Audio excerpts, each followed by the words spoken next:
Good morning दोस्तों, मैं विक्रम जोशी स्वागत करता हूँ आप सभी का ट्रिकी डोज पे। दोस्तों आज तारीख है 4 जून 2020 और आज हम डिस्कस करेंगे कुछ करंट अफेयर्स को। तो चलिए शुरू करते हैं एक ओवरव्यू के साथ में अपने सेशन को।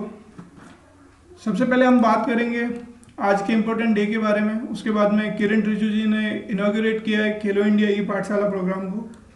उसके बाद में बात करें तो साइक्लोन निसर्ग इंडिया में लैंडफॉल कर चुका है मुंबई में।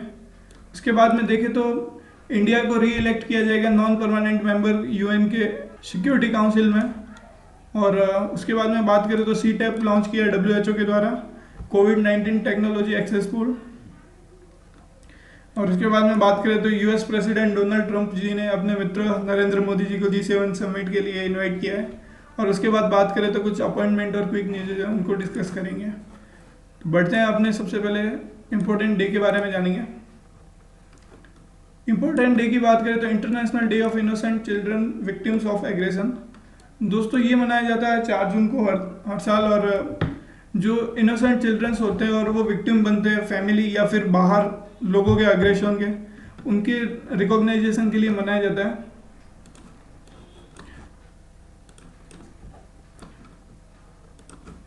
दोस्तों बात करें तो ये डे की शुरुआत सबसे पहले बात रखी गई थी यूएन की जनरल असेंबली में 19 अगस्त 1982 को। और इस दिन को ऑब्जर्व किया जाता है क्योंकि जो बच्चे फिजिकल वायलेंस, एब्डक्शन और सेक्सुअल हैरेसमेंट और मर्डर के शिकार होते हैं, इसके अलावा जो वॉर के टाइम पे जो बच्चे सबसे ज़्यादा परेशान हुए थे और उनको बहुत सी चीज़ें झेलनी पड़ी थी, उनको सबसे ज़्यादा सफ़र करना पड़ा था, उन चीज़ों के रिकॉग्नाइजेशन के लिए इस दिन को मनाया जाता है।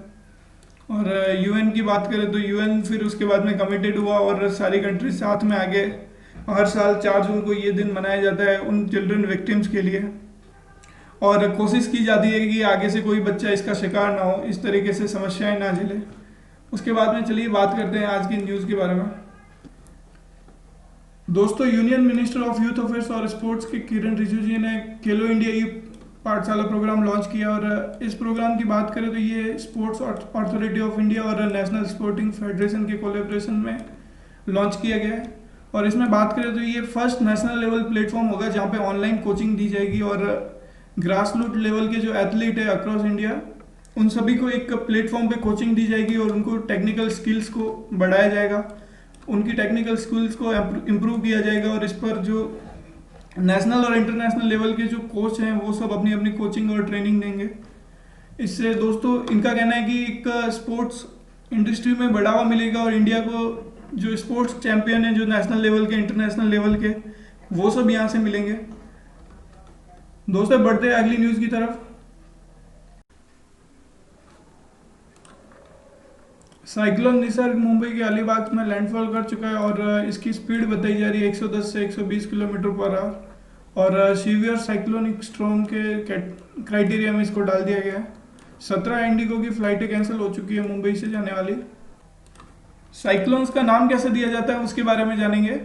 तो 2000 में एक कुछ कंट्रीज का ग्रुप बनाया गया जो WMO या फिर एस्केप नाम से जाना जाता है, वर्ल्ड मेटीरियोलॉजिकल ऑर्गेनाइजेशन या फिर United Nations economic and social commission for Asia and Pacific.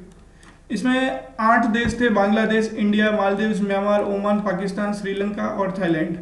इसके अलावा इसमें 2018 में 5 देश और जुड़ गए, ईरान, कतर, सऊदी अरबिया और UAE और यमन। दोस्तों ये सारी कंट्रीज मिलकर कुछ नाम सजेस्ट करती है और उसके बाद में इनका जो बोर्ड होता है वो डिसाइड करता है कि क्या नाम दिया जाएगा। अगर हम बात करें कि पिछले साल क्या नाम दिया गया था, जो फर्स्ट लिस्ट थी वो 8 देशों की थी, जैसे कि Bangladesh, India, Maldives, Myanmar, Oman, Pakistan, Sri Lanka और थाईलैंड हमने बात की। तो इन सब 8 देशों ने 8-8 नाम सजेस्ट किए थे और इन्हीं नामों के आधार पर हम अपने साइक्लोन्स के नाम देते हैं। जैसे कि आपने नाम सुना होगा तो बांग्लादेश का फानी, और कुछ नाम पाकिस्तान से दिए गए जैसे कि तितली, बुलबुल। और उसके बाद में बात करें सबसे लास्ट नाम दिया गया था वो इस लिस्ट से अम्फान था। दोस्तों ये लिस्ट खत्म होगी और जो अप्रैल में नई लिस्ट दी गई थी, अप्रैल 2020 में एक नई लिस्ट दी गई है, उसकी बात करते हैं। दोस्तों इसमें 13 देशों ने ये लिस्ट दी है और 13 देशों ने अपने अपने नाम दिए हैं जो कि इस ग्रुप में जैसे Bangladesh, India, Iran, Maldives, Myanmar, Oman, Pakistan, Qatar, Saudi Arabia, Sri Lanka, Thailand, UAE और यमन। 13 देशों ने 13 नाम दिए हैं दोस्तों, 13 नाम की लिस्ट दी है। टोटल 169 नाम्स है।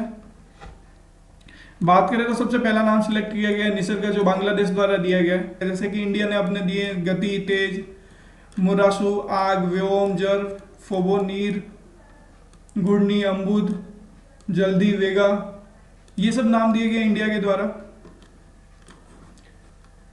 दोस्तों बढ़ते अगली न्यूज की तरफ। अगली न्यूज की बात करें तो इंडिया को री इलेक्ट किया जाएगा नॉन परमानेंट मेंबर यूएनएससी का। यूएनएससी दोस्तों यूनाइटेड नेशन सिक्योरिटी काउंसिल है, और उसमें इंडिया को नॉन परमानेंट मेंबर फिर से इलेक्ट किया जाएगा। दोस्तों एशिया पैसिफिक सीट की बात करें तो इंडिया को निर्विरोध चुना गया है इस लिस्ट के लिए, और इंडिया चाहता है कि वो परमानेंट मेंबर बन जाए। उसने बहुत सारी कोशिशें भी की है, लेकिन अभी तक ऐसा कुछ हुआ नहीं है। दोस्तों 55 मेंबर का ग्रुप है एशिया पैसिफिक का, और उसमें से किसी ने इंडिया को नॉमिनेट किया है, और इस ग्रुप में पाकिस्तान और चाइना भी है। 2019 में ये नाम घोषित किए गए थे। दोस्तों जानते हैं इसके बारे में कि ये इसके काउंसिल्स के इलेक्शन कैसे होते हैं और क्या क्या इनके वो क्राइटेरिया हैं।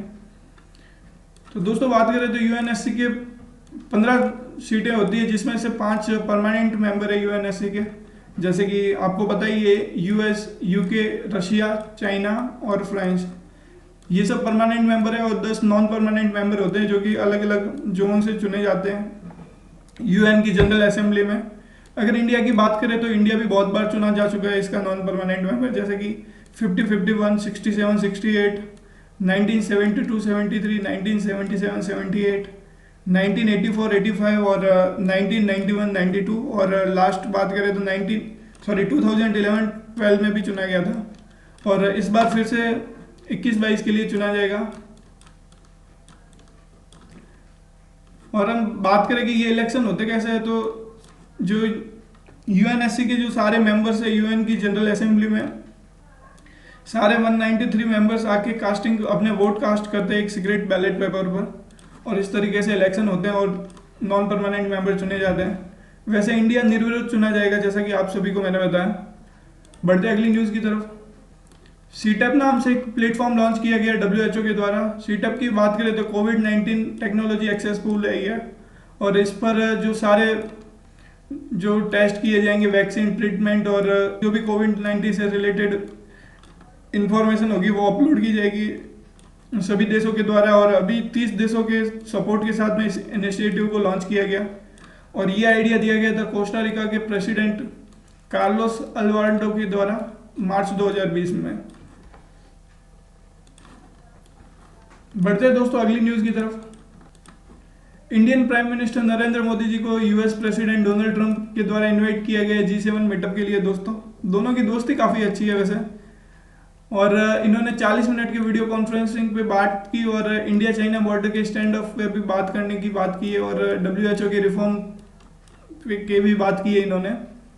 और इनका कहना है कि जो G7 है उसको G11 कर देना चाहिए, और उसमें रशिया को वापस ऐड कर देना चाहिए, तथा इंडिया, साउथ कोरिया और ऑस्ट्रेलिया जैसी कंट्रीज को ऐड करना चाहिए।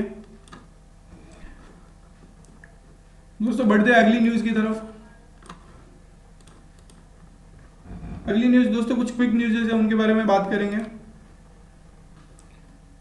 बॉक्सिंग फेडरेशन ने नाम अनाउंस किए नॉमिनीज के खेल रत्न और अर्जुन अवार्ड के लिए।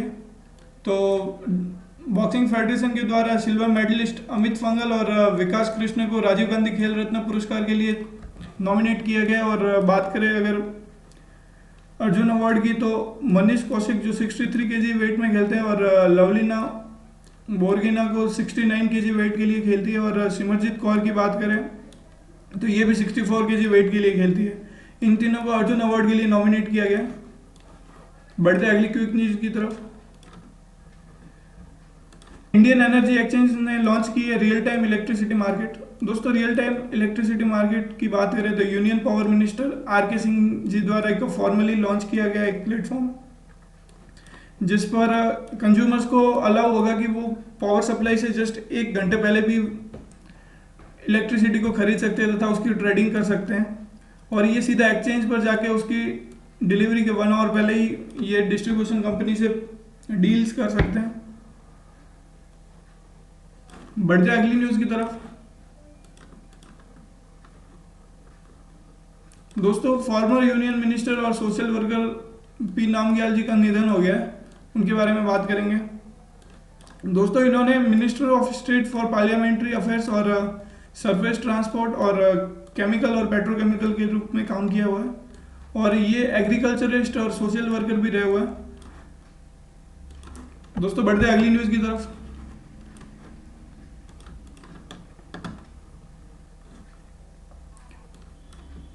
दोस्तों इंटरनेशनल आर्चर और कोच जयंतीलाल नलूमा का निधन हो गया। इन्होंने एशियन कप और एशियन ग्रांड प्रिक्स में मेडल जीते हुए हैं।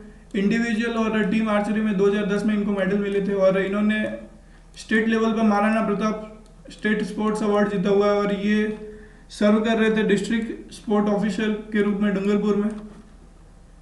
थैंक यू दोस्तों, आज के लिए इतना ही। मिलेंगे अगले सेशन में, तब तक के लिए घर पे रहिए, सुरक्षित रहिए। और दोस्तों अगर ये वीडियो आपको पसंद आती है तो प्लीज़ लाइक कीजिएगा, शेयर कीजिएगा और अपनी राय और अपने जो सजेशंस है वो कमेंट में देना ना भूलिएगा।